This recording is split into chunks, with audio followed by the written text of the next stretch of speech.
Bonjour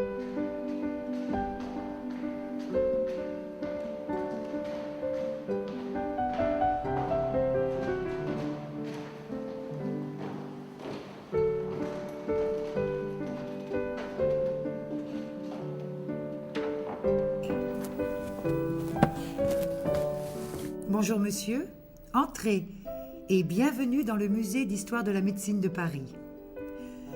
Ce musée se trouve au sein même de l'université René Descartes et vous êtes ici dans la galerie du collège de chirurgie. En plus des nombreux instruments de chirurgie réunis par le doyen Lafaille au XVIIIe siècle, vous pouvez aller vers les vitrines et admirer toutes sortes d'instruments qui ont permis au fil des siècles d'explorer le corps humain. Connaissiez-vous ce lieu étonnant ? Non, c'est la première fois que je viens au musée d'histoire de la médecine et c'est un lieu qui est très impressionnant. Vraiment extrêmement beau, très beau et très impressionnant. Si vous le voulez bien, vous allez vous diriger vers le fauteuil qui se trouve derrière vous, car nous aimerions, si vous êtes d'accord, vous poser certaines questions. En admirant cette collection la plus ancienne d'Europe, on remarque que très tôt, des tentatives ont été menées pour prendre en charge la douleur, surtout au cours d'interventions chirurgicales. Ceci afin d'améliorer à la fois le confort du malade et celui du chirurgien. De nos jours encore, la douleur est une préoccupation importante parce qu'elle constitue un motif de consultation pour de nombreux patients, notamment dans l'arthrose. Est-ce que vous pourriez nous dire quelles sont les particularités des douleurs arthrosiques ? La douleur arthrosique, c'est une douleur qui n'est pas très difficile à identifier parce que c'est ce qu'on apprend sur les bancs de la faculté. C'est une douleur qui est purement mécanique. Alors, on a usage de dire que c'est une douleur qui ne survient que lorsqu'on se serre de ses articulations. Et c'est vrai, et c'est dans la très grande majorité des cas l'évolution naturelle de l'arthrose. C'est-à-dire que c'est une douleur qui survient à l'effort, qui cède à l'effort, qui a un dérouillage qui est en général court le matin et qui ne pose pas vraiment de problème d'identification diagnostique. Il n'empêche qu'on a appris pas si tardivement que cela, que de temps en temps, la douleur pouvait changer de rythme. Et c'est là où ça peut poser quelques problèmes diagnostiques, car on a d'authentiques malades qui souffrent d'arthrose des membres, qui ont une douleur qui a presque un rythme, j'allais dire, pseudo-inflammatoire. Une douleur qui augmente, qui parfois entraîne une raideur matinale un peu plus longue, qui a une douleur beaucoup plus intense et qui est très souvent contemporaine de gonflement de l'articulation. C'est dans ces cas de figure qu'on peut parfois se poser le problème diagnostique. Mais en gros, la douleur de l'arthrosique est une douleur qui est assez facilement identifiable et qui est comparativement bien sûr moins importante que dans une arthrite, mais qui par son caractère chronique est très invalidant pour les patients. Dans l'arthrose, est-on autorisé à parler de parallélisme entre aggravation clinique et aggravation anatomique ? Le parallélisme entre la radiographie et la clinique, ça c'est une question qui est très importante, puisqu'on passe nos consultations à voir des malades qui arrivent avec des radiographies pour lesquelles on leur a dit que ça n'étonnait pas qu'ils souffraient autant eu égard à l'importance de l'atteinte anatomique telle qu'on la voit sur la radiographie. Or ça, on sait très bien, on a toujours su que c'était faux. Il n'y avait pas de parallélisme entre l'importance des dégâts anatomiques qu'on voit sur la radiographie et l'importance de la clinique à un temps T. Alors, ce n'est pas la vraie question. La vraie question qui est intéressante, c'est de savoir, lorsqu'on a des périodes douloureuses dans une arthrose, est-ce que c'est contemporain d'une atteinte anatomique ? Et on peut inverser la question, est-ce que l'atteinte anatomique, elle, génère une douleur dans l'arthrose ? Cette question n'est pas très facile à répondre, puisqu'il faut avoir des observations longitudinales et pouvoir dire que lorsque les patients souffrent, ils ont une dégradation anatomique, c'est-à-dire qu'ils ont une modification de la radiographie. On a quelques éléments de réponse dans la littérature, mais on n'en a pas énormément, qui laissent à penser que lorsqu'on a des poussées très douloureuses dans une arthrose, c'est à ce moment-là qu'on abîme son cartilage, ou plus précisément, c'est quand on abîme son cartilage que probablement on a des poussées très douloureuses. Mais encore une fois, c'est une question qui est difficile, parce que vous concevez bien qu'y compris dans les études qui sont au long cours, on peut observer le malade en dehors d'une période douloureuse et pour autant il aura dégradé son articulation. De nombreux patients arthrosiques expriment la crainte d'une impotence marquée au fil du temps. Qu'en est-il réellement et que doit répondre le médecin confronté à cette peur ? C'est vrai que très souvent les patients viennent en consultation en disant « Docteur, je vais terminer dans une chaise roulante », y compris pour une arthrose du genou ou de la hanche, et que bien entendu c'est exceptionnellement le cas. J'allais dire c'est plus le cas, ça pouvait l'être à l'époque où mon grand-père souffrait d'une coxarthrose et qu'effectivement il a terminé quasiment invalide dans un fauteuil parce que la prothèse ou la chirurgie à l'époque était encore assez balbutiement en termes de prothèse totale. C'est plus le cas du tout. Et l'arthrose, quand elle arrive à un seuil de très grande douleur et d'importance, de handicap fonctionnel très important, eh bien on a avec la chirurgie prothétique un remplacement qui va guérir les patients. Il n'empêche que pour autant, c'est une maladie qui est très invalidante et qui va au fil du temps entraîner beaucoup de handicaps fonctionnels au jour le jour.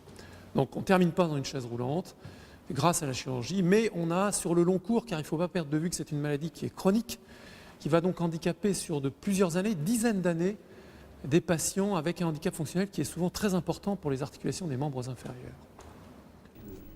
Pourriez-vous nous parler maintenant des formes destructrices rapides ? Alors dans l'arthrose, on sait maintenant qu'on a longtemps pris la comparaison d'une espèce d'usure lente, c'est-à-dire un amortisseur, en l'occurrence le cartilage, qui s'abîmerait au fil du temps de façon un peu inexorable, inéluctable, et qui petit à petit, un peu comme une jante ou une roue de voiture qui s'abîmerait au fil du temps, on aurait inexorablement le remplacement de l'articulation atteinte. Les choses sont un petit peu en train de changer parce que l'idée qu'on se fait maintenant de l'atteinte anatomique de l'articulation dans l'arthrose, c'est plutôt de penser que l'articulation s'abîme par à-coups. Il y a des périodes où les gens ont beaucoup plus mal, c'est probablement les périodes où ils détruisent leur cartilage, et puis des périodes où ils ont moins mal. Et dans ces périodes où ils s'abîment beaucoup leur articulation, on a des formes un peu extrêmes qu'on appelle des formes destructrices rapides. Et par exemple, dans la hanche, on a ce qu'on appelle la CDR, qui est une coxarthrose destructrice rapide, qui est une espèce de forme fulgurante d'atteinte du cartilage, qui n'a de comparaison avec l'arthrose que le mot, parce que ça ne ressemble en rien à une arthrose. C'est une destruction très rapide de l'articulation, avec un tableau qui est quasi inflammatoire et qui va, en 6 mois, 1 an, complètement détruire l'articulation. Et vous voyez bien qu'on dessine entre des formes qui sont d'évolution extrêmement lente et ces formes à l'extrême qui sont très rapides, toute une gamme d'évolutions avec des formes semi-rapides, des formes très rapides et des formes quasiment fulgurantes. Et ces évolutions, elles sont très variables d'un individu à un autre. Et il est très difficile de dire chez un individu s'il va très vite ou non abîmer son articulation. Et il peut avoir une période très très longue avec peu d'atteintes et puis tout d'un coup, pour des raisons qui nous échappent, parfois déclenchées par des traumatismes ou d'autres facteurs, avoir une forme d'évolution très rapide avec une dégradation extrêmement rapide de son articulation. Donc les formes de destruction rapide, c'est des formes un peu caricaturales d'atteinte du cartilage. Quels sont les moyens d'action disponibles pour lutter contre ces formes destructrices rapides ?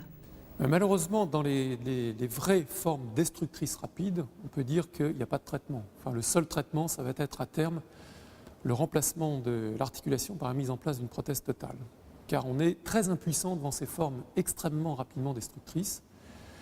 Et tous les moyens médicaux, y compris les infiltrations, n'ont jamais montré qu'ils pouvaient ralentir l'évolution de la destruction. Alors, je parle des formes caricaturales car il y a dans l'arthrose standard des espèces d'à-coups très douloureux où le cartilage se détruit, et puis une forme sans doute un peu plus de repos, où là, eh bien, on va avoir perdu du cartilage et puis on revient sur un rythme un peu plus habituel.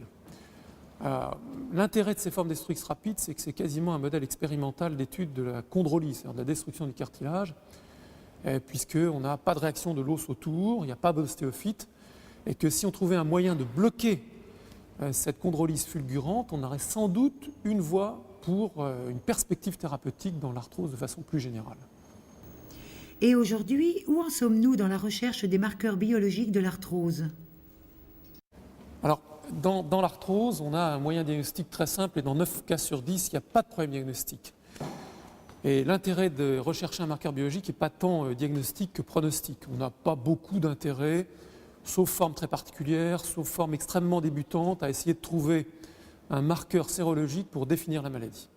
Par contre, on voit bien que ça a un intérêt pronostic majeur. Pourquoi c'est un intérêt pronostic majeur? Parce que au jour d'aujourd'hui, on a le seul moyen d'observer au long cours une arthrose, c'est de voir si oui ou non, radiologiquement, elle s'abîme. Mais vous voyez bien que les modifications radiographiques sont des modifications qui sont lentes dans le temps, sur 1 an au minimum, 2 ans, 3 ans. Si on avait à disposition un dosage qui permettrait de dire dans le sang, parce que monsieur X, madame Y, a une élévation de tel ou tel marqueur, c'est une forme qu'il faut surveiller de façon plus attentive, ou qui a un pronostic plus péjoratif, ça serait extrêmement intéressant. Alors, c'est très difficile dans l'arthrose. C'est très difficile dans l'arthrose parce qu'on conçoit que sur une articulation abîmée, avoir des variations sérologiques qui dépassent le bruit de fond qu'on peut avoir sur d'autres articulations est très difficile. Il n'empêche qu'il y a quand même quelques pistes sur des molécules, comme le COMP, qui est une molécule qui est résidente dans le cartilage et qui est détruite assez rapidement, sur l'acide hyaluronique, qui a quelques pistes qui permettent de dire que, par exemple, dans la gonarthrose, l'élévation précoce de ces marqueurs est un élément péjoratif. Je dis il y a quelques pistes parce que ça nécessite confirmation, et que le deuxième élément maintenant auquel il faut prendre beaucoup d'attention, c'est que les études récentes montrent que ces marqueurs sont très variables en fonction de données épidémiologiques telles que des données ethniques, les données du poids, les données, etc. Donc c'est un domaine qui est très intéressant, c'est un domaine porteur, c'est un domaine où on voit bien que disposer d'un marqueur aurait aussi un intérêt thérapeutique pour suivre l'efficacité des traitements, mais c'est un domaine qui est encore une voie d'avenir, et au jour d'aujourd'hui, on n'a pas de marqueur disponible fiable. Maintenant, si vous le voulez bien, vous allez vous avancer jusqu'à la table où il y a l'écran et prendre la télécommande.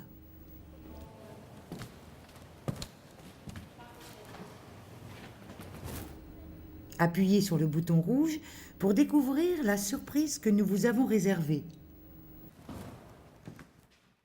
Voilà.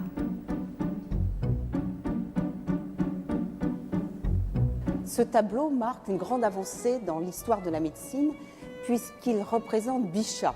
Bichat qui meurt à 33 ans après avoir laissé une œuvre phénoménale qui va vraiment marquer la médecine et l'ouverture vers notre médecine moderne. Bichat qui va découvrir les tissus ainsi que les membranes synoviales, par exemple, dans son premier traité. Bichat nous a laissé, ici au Musée d'histoire de la médecine, son trépan. Ici, vous avez un trépan tout à fait fin du XVIIIe, avec les différents instruments pour séparer les peaux du crâne et puis, par la suite, percer le crâne. 2 opérations qui se faisaient très couramment, la trépanation et l'amputation. Ce que l'on a fait, c'est faire des compresseurs qui servaient lors des amputations, aussi bien pour le bras que la jambe, à faire l'hémostase et à coincer les nerfs. Et vous avez là ce compresseur de Moore, ici, le plus petit pour le bras, le plus grand pour la cuisse. Et puis ce qui va révolutionner quand même l'histoire de la chirurgie, eh bien ça va être l'anesthésie. Enfin, une anesthésie fiable qui va arriver en 1846 avec l'éther aux États-Unis, puis en 1850, l'anesthésie au chloroforme. Et là, vous avez dans les premiers masques d'anesthésie, anesthésie dans les années 50, celui-ci, ça c'est des masques de la guerre de 14, et puis le masque d'Ambredane, qui lui aussi va être en service pendant très très longtemps encore à l'hôpital. Alors avec le 19e, on va trouver de nouveaux procédés pour regarder à l'intérieur du corps. Vous avez ici un instrument très important qui est l'endoscope de Desormeaux. Ça va être la première fois que l'on va pouvoir regarder à l'intérieur du corps chez l'homme vivant. Autre instrument et autre médecin célèbre du 19e siècle, eh bien, c'est Laennec. Et vous avez ici 2 stéthoscopes en bois à vis de Laennec. Il faut dire que c'est Laennec lui-même qui tournait ces stéthoscopes et qui après les donnait à ses élèves. Et même Broussais, qui au départ ne voulait pas entendre parler du tout du stéthoscope de Laënnec, eh bien Broussais, à la fin de sa vie, aura lui aussi son stéthoscope qui est ici. C'est un don de la famille des descendants de Broussais. Vous avez ici le polygraphe enregistreur de Marais, Jules-Étienne Marais, et ça va être la première fois qu'on va avoir le dessin des pulsions cardiaques. Alors ici, vous avez dans les premiers marteaux à réflexe du docteur Meige, et c'est Skoda qui avait inventé mis au point cette méthode et inventé ces appareils dans les années 1870. Alors voici pour la radiologie, vous avez ici 2 petites maquettes qui ont été prêtées par le centre Antoine Béclair pour montrer comment étaient les premières radios. Donc à partir du moment où on va essayer de comprendre ce qui se passe à l'intérieur du corps, on va faire partager ces nouvelles données aux étudiants. Et ici, Pinel fait faire dans un véritable crâne des coupes en papier mâché, en carton, avec les différentes membranes du cerveau. Pinel, qui le premier va lancer toute la neurologie moderne.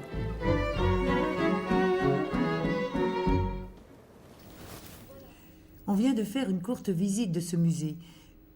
Tout à l'heure, vous aurez tout loisir de vous attarder devant les objets dont Madame Klein, le conservateur, vous a parlé.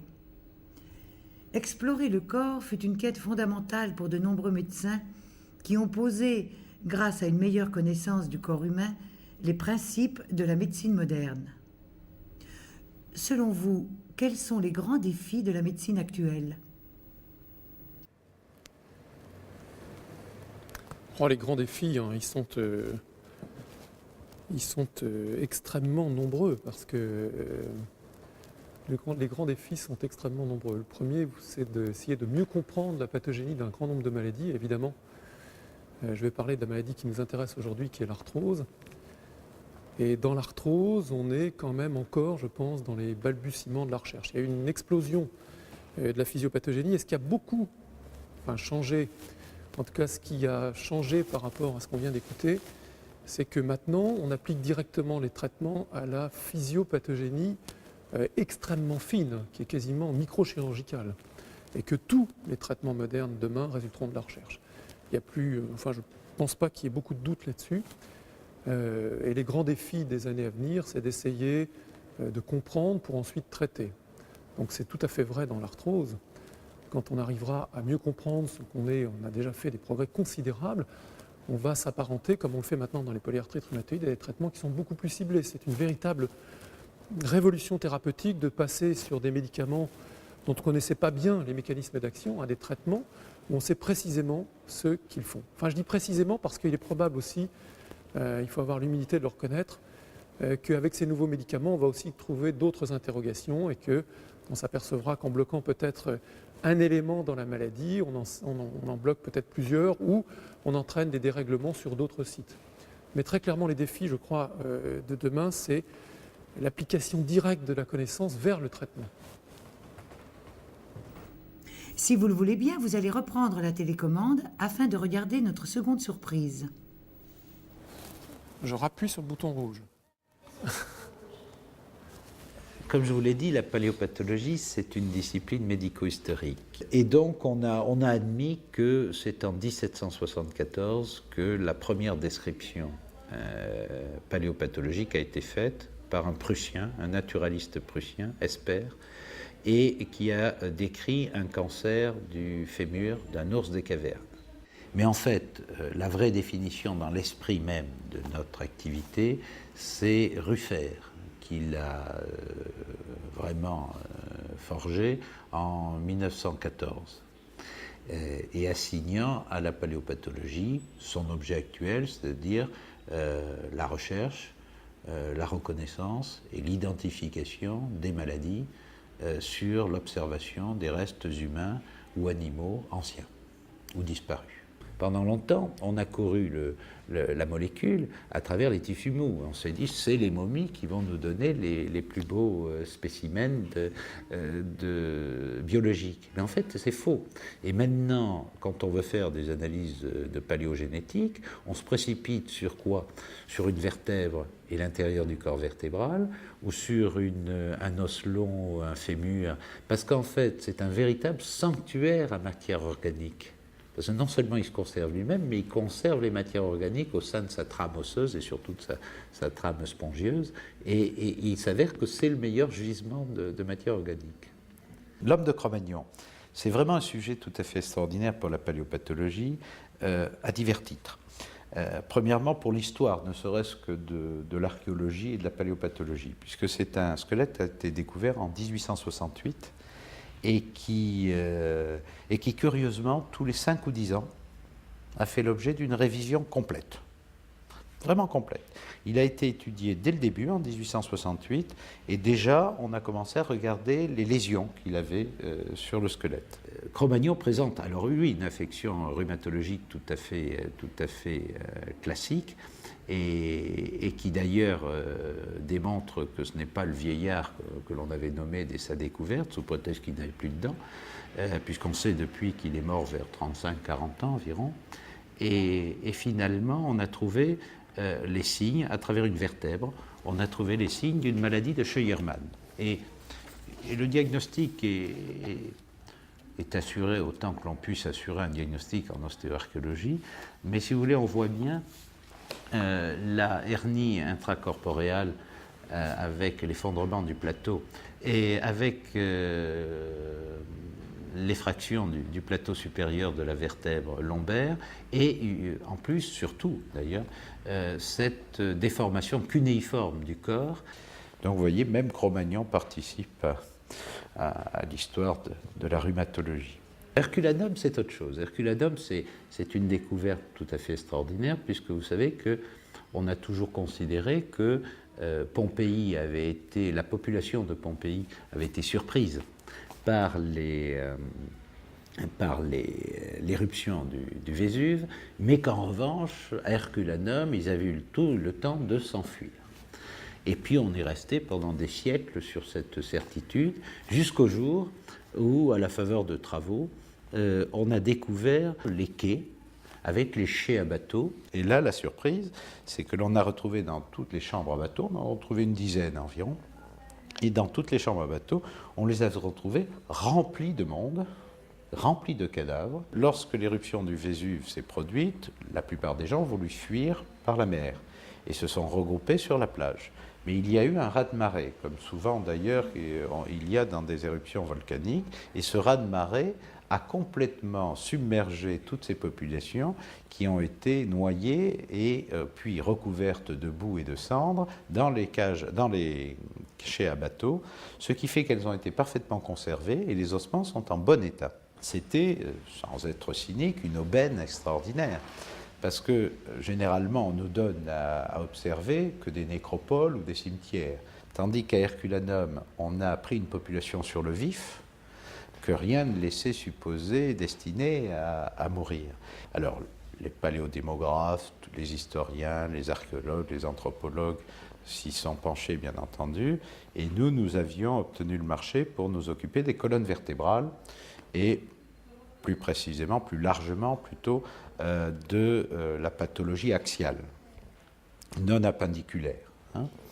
Et là, eh bien, l'analyse des 140 squelettes nous a permis de mettre en évidence la totalité de notre nosologie rhumatologique actuelle axiale, et surtout nous a montré que finalement, la répartition au sein d'une population de la nosologie rhumatologique à 79 après Jésus-Christ était tout à fait comparable à celle d'une population contemporaine, urbaine,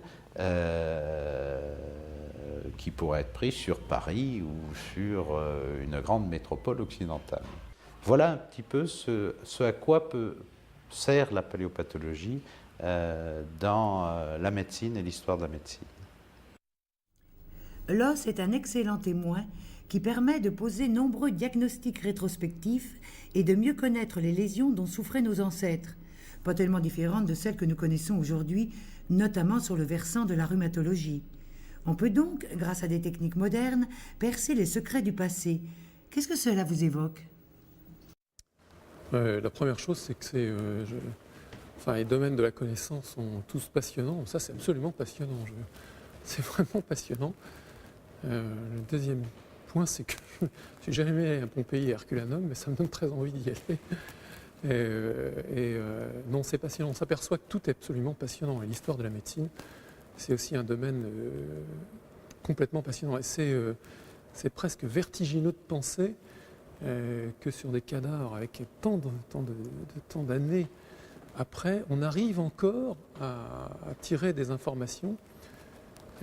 C'est même quasiment philosophique. Le fait que de tirer des informations sur des squelettes qui sont passés, sur la façon dont ils vivaient et sur le fait qu'il y a une espèce de rémanence, y compris dans des objets mortels, enfin dans des débris squelettiques, je trouve que c'est très impressionnant. Et c'est absolument passionnant. Si vous le voulez bien, maintenant vous allez vous diriger vers un buste qui se trouve derrière vous, sur votre gauche. Une enveloppe a été déposée là à votre intention. Elle doit être glissée quelque part. Voilà.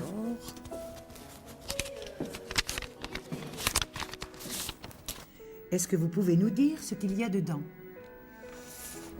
Ce qu'il y a dedans, c'est une série de questions qui sont apparentées à un questionnaire célèbre. La figure historique à laquelle vous auriez aimé ressembler. Je ferais une figure un peu hybride en fait. J'aurais peut-être aimé ressembler à quelque chose dans lequel il y aurait un mélange de Jeanne d'Arc, de Gaulle, mais aussi de Saint-Louis. Qui ont pas mal finalement de traits communs. Et c'est un peu une figure hybride que j'aurais pris. Votre livre de chevet. Mon livre de chevet, c'est un petit bouquin qui est dans une collection qui s'appelle Si peu, d'un poète très méconnu, mais pourtant remarquable, qui s'appelle Jean Grosjean. Et c'est un bouquin que je relis très régulièrement. Vos héros dans la vie réelle. Mes héros dans la vie réelle sont des héros tout à fait anonymes, mais pour lesquels je pense qu'ils ont une vie souvent admirable. Et si vraiment je devais choisir un héros dans la vie réelle récente, je dirais Mère Teresa. Votre plus grande peur. Ma plus grande peur, c'est indéniablement de perdre un de mes enfants. Votre film culte. Le film culte, c'est Le Fugitif avec Harrison Ford et Tommy Lee Jones dans cette version. Le talent que vous voudriez avoir, c'est incontestablement, j'aurais aimé avoir un talent de musicien que j'ai absolument pas, mais je trouve que c'est magnifique. Votre devise. Ma devise, ça serait plutôt, c'est d'essayer de ne jamais perdre confiance. Et votre chanson préférée fredonnée, c'est une chanson de Brassens, mais dont je n'arrive jamais à retenir le titre, qui parle de sa balade, je crois que c'est Balade complainte pour l'enterrement sur la plage de Sète. Voilà. Eh bien, je vous remercie d'avoir passé ce moment avec nous. Je ne peux pas vous raccompagner, mais je crois que vous connaissez le chemin. Merci, c'est moi qui vous remercie. Au revoir. Au revoir.